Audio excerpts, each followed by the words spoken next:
आप योगी जी से कभी मिले हैं? नहीं, मैंने मिला नहीं। आप मिले नहीं हैं? नहीं, मैं मिला हूँ एक मीटिंग में, जो एज ए सोनी जी का रिप्रेजेंटेटिव भी मैं रहा।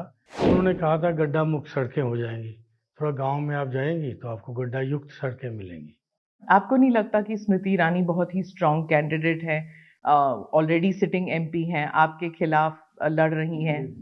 कैंडिडेट कोई भी हल्का नहीं माना जाता है, तो ठीक है, हर आदमी जीतने के लिए लड़ता है, तो क्या मैं हारने के लिए तो नहीं लड़ रहा हूँ, तो मैं भी तो जीतने के लिए लड़ रहा हूँ, वो भी जीतने के लिए लड़ रही है। फैसला जनता के ऊपर छोड़ना है। उनके टिकट पर मोदी जी हैं, आपके टिकट पर कौन है? मतलब टिकट मतलब जब वो लड़ती हैं वो कहती है मैं मोदी के लिए वोट मांग रही हूँ, आप किसके लिए वोट मांग रहे हैं? हम कांग्रेस के लिए, गठबंधन के लिए वोट मांग रहे हैं। गठबंधन आपको दिखता है? मुझे तो दिखता ही नहीं है। हाँ, हमको तो दिख रहा है, मेरे को कॉन्स्टिट्यूंसी में दिख रहा है। अभी आप मीटिंग में देखिए, मेरे साथ गठबंधन के लोग भी बैठे हुए थे, मेरी गाड़ी में गठबंधन का आदमी चल रहा है। तो गठबंधन जो है वो आपको जिताना चाहती है या आपको लड़ाना चाहती है यहाँ पर? नहीं, गठबंधन है तो जीतने के लिए लड़ रहा है। हाँ। नहीं, हर जगह में ऐसे नहीं है। नहीं, वो आप मेरे को तो आप अमेठी तक रखिए ना सीमेंट, मैं यूपी का नेता नहीं हूँ। इसलिए मैं पूछ रही हूँ कि आप मतलब आपका पूरा विश्वास है गठबंधन में? मेरा विश्वास है।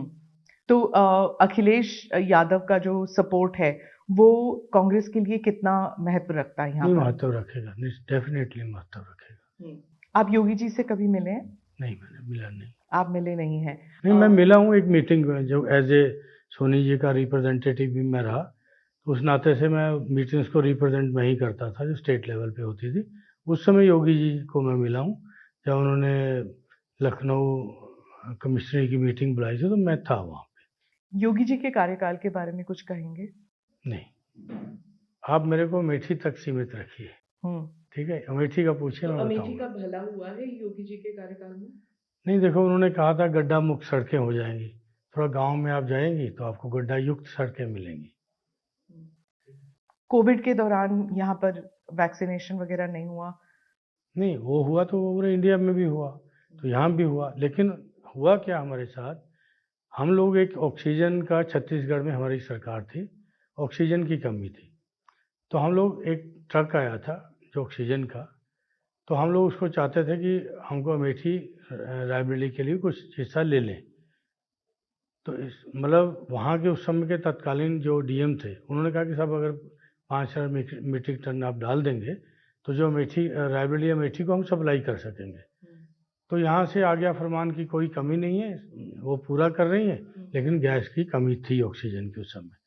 तो उस समय उनको ये नहीं देखना चाहिए था, कहीं से भी अगर अमेठी में सोनिया जी सांसद थी, उन्होंने कहीं से प्रोक्योर कर ली चीज़, तो उनको होने देना चाहिए था, वो जनता को देनी थी, कोई सोनिया जी ने खुद नहीं ऑक्सीजन लेनी थी वो, ठीक है? तो वो चीज़ें जो है ना, ब्रॉड माइंड होके सोचना चाहिए था उनको, उसको संकीर्णता से नहीं देखना चाहिए था।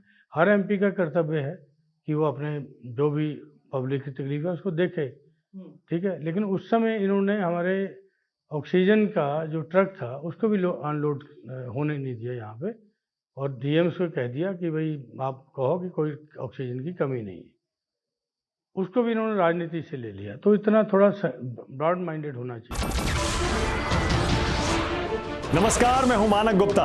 अगर आपको हमारा ये वीडियो पसंद आया हो तो इसे लाइक और शेयर जरूर करें, और हाँ, हमें सब्सक्राइब और फॉलो करना ना भूलें, ताकि आप देश और दुनिया की कोई खबर मिस ना करें। तो जुड़े रहिए हमारे साथ और देखते रहिए News 24।